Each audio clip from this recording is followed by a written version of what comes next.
Once a year, try a trick I learned from a plumber to keep your shower in top shape for many years. Begin by unscrewing the shower hose from the shower head. You'll likely see limescale and sludge inside. Now, grab a regular kitchen sponge. This will be your secret tool. Cut off a thin piece, removing the rough side and trimming the edges to make it as thin as possible. Place the sponge in a small bowl and pour vinegar over it to soak for a few seconds. Vinegar's natural descaling properties make it perfect for this task. Next, insert the soaked sponge into the shower hose. You can use a straw to help push it all the way in. The water pressure will push the sponge through, flushing out the built-up limescale and dirt.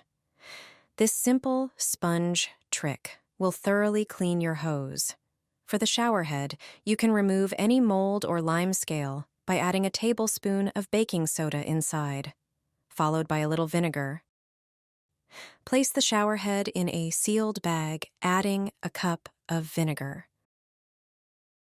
Secure the bag so the shower head is fully submerged. The reaction will help break down the limescale. Let it sit for 30 minutes.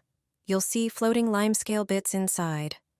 Afterward, reattach the shower head and run the water to flush out any remaining dirt. This method will deep clean your shower, prevent quick limescale buildup, and extend the life of your shower.